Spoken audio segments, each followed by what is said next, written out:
I read the story and I knew that she was interested in meeting me for it. And I thought, holy shit, this is a long way from anything I've ever done before. And that first page of the book is Phil striding forwards and castrating a bull calf. And that was just the sort of violence of that and the expertise of it. And I thought, that's so far away from anything I've experienced in my life.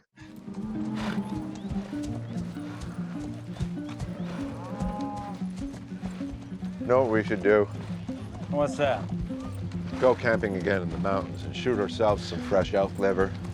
Cook it right there on the coals, like Bronco Henry taught us.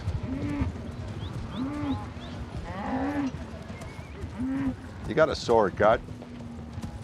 No. You act like it pains you to hitch two words together.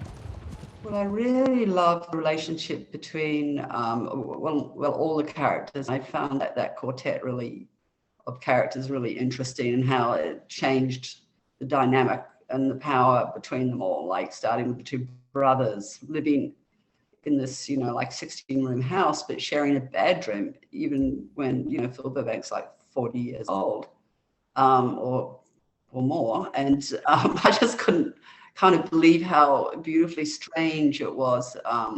Also, the relationship between Rose and her son, that is kind of so sweet, that she has trouble understanding who he is. I wonder what little lady made these. Actually, I did, sir. My mother was a florist, so I made them to look like the ones in our garden. Oh, well, do pardon me. They're just as real as possible.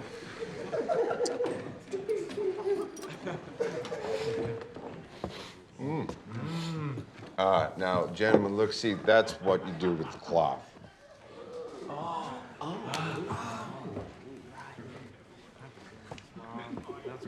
It's really just for wine drips. Oh, you got that, boys? Only for the drip.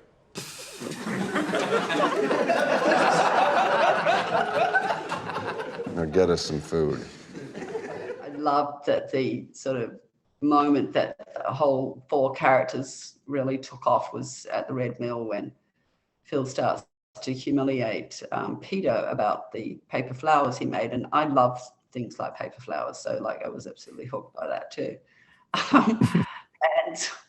And then just I just found that the story kind of really flowed in a very interesting, different way between the four characters. And then when finally Phil and Peter start to get close, and that excludes Rose and worries her, and obviously Phil as a character not to take literally, with when he appears to want to make friends with Peter, he could be very dangerous in many different ways, and she has every reason to be suspicious, I think.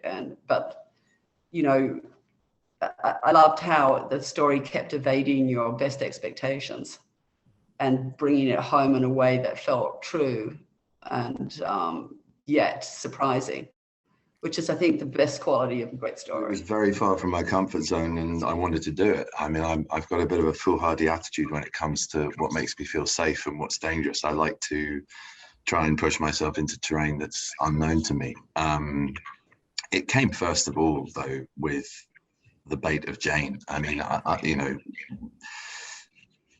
it's impossible to sort of put into words quite how extraordinary she is as a human being, but as I knew her then as an extraordinary auteur and influential woman in a very male-dominated world who'd striven not just for herself, but all women, I feel, to be able to have just as much purpose behind the camera as her brilliance.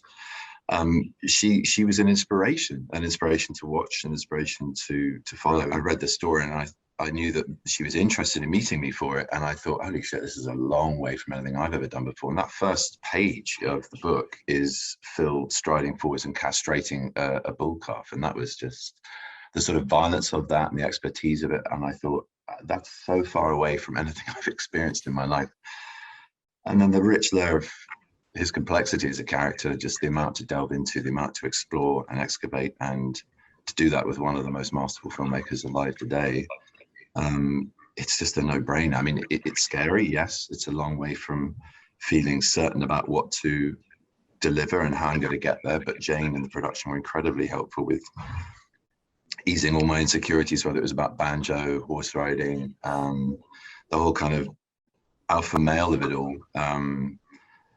I thought I could understand Phil's pain. I thought I could understand the idea of a man not living an authentic life and masking it with fear-driven angst and ferocious anger, childish anger, arrested development, emotionally stunted anger. And at the same time, I really needed to get to grips with what a man in that era would have done to be as brutal as he is and as capable as he is. He's a masterful human being in the book.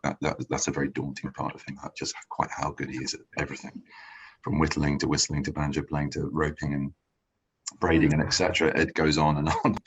But I guess I thrive of trying to lean into new experiences, and you couldn't ask for a better partner and author of that experience than Jane. So yeah, I didn't hesitate, but I certainly worried along the way as to whether I was capable of it.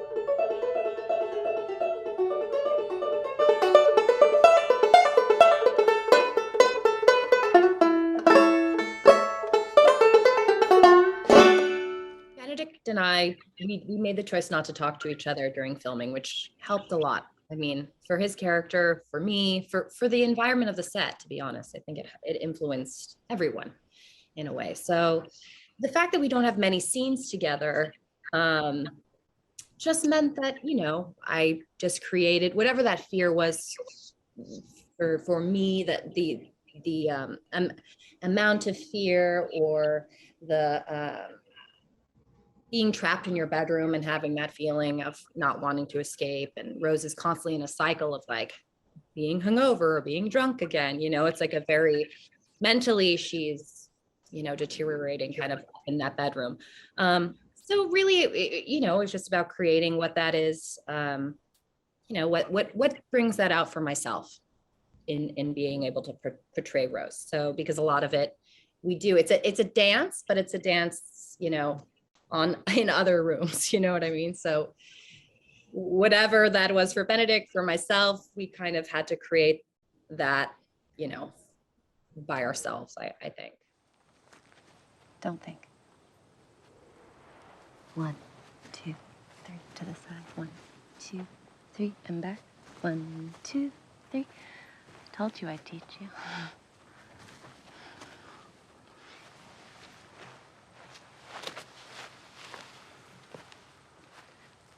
4, 2, 3. Side 2.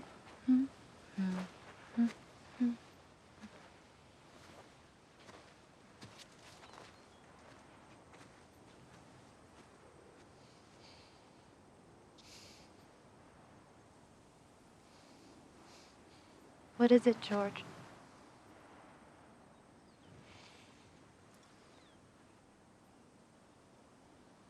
I just want to say how nice it is not to be alone. Jesse and I fell in love creatively first. That was our first meeting, you know, of souls, I think.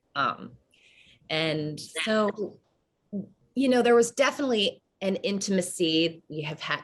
At that point we had one child together.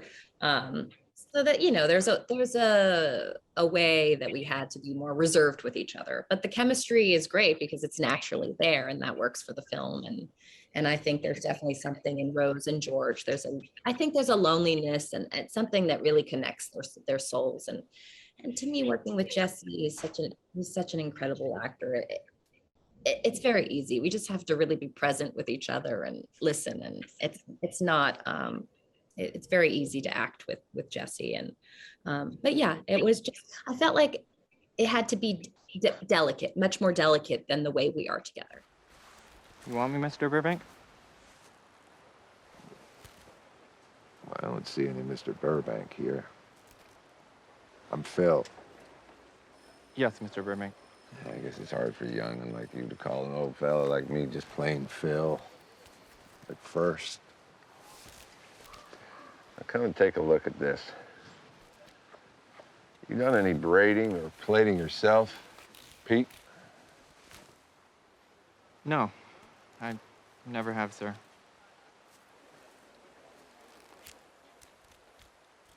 Peter, you kind of got off on the wrong foot. Did we, sir? Forget the sir stuff. That can happen to people. People who get to be good friends. Well, you know what? What, Phil? Now, you see, you did it. You called me Phil. Peter does this thing where he kind of first shows to be vulnerable and he gives in, and it's almost like, oh man, you know, you feel for this kid and the sense of impending doom that's coming his way. And yet at the very end of the conversation, he stands up and he's not on his knees anymore. He's not face to face on the level with Phil. He's in fact looking down at him with a smile, with that same confidence, pops his hat on and tells him it's not going to be very long now to end to finish the rope.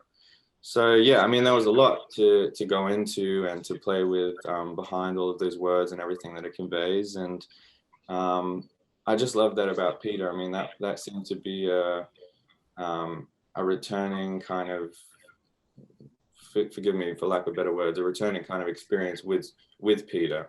Much like, you know, seeing the dog in the mountain, and really any scene that he has with Phil, it's always this amazing play, walking on the line, a very brittle line at that, of duality, of giving in, of being vulnerable, but also revealing the vulnerability of Phil himself in the presence and power of Peter.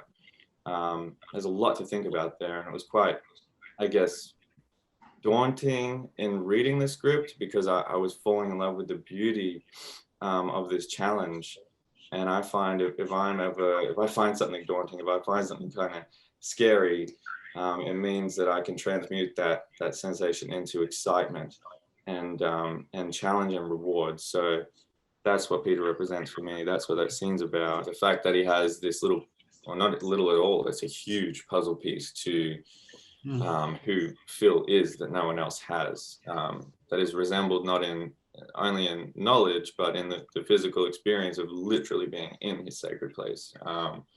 Yeah, it's very cool. I think I just went into it with the thought of what is it to connect sexually with this physical reminder of someone who is not physically there anymore. What will bring him alive to me in my body in that moment, in that solitude, in complete surrender and openness, which is so rare for Phil. I mean, that's this entire role is an embarrassment of riches, but that's, to be able to contain a secret is one great thing to play with on camera, as Kodi was alluding to, but equally as Kodi was alluding to, the thing of revealing and how you reveal and where you leave that to an audience. I mean, in that moment, it's very much the audience is seeing everything, and that's brilliant to be able to sort of openly admit the secrets, all the while being abandoned to the idea that no one's watching you. I mean, that's the biggest thing, really. It's just selling myself on the lie that no one was watching in order to really just let something happen.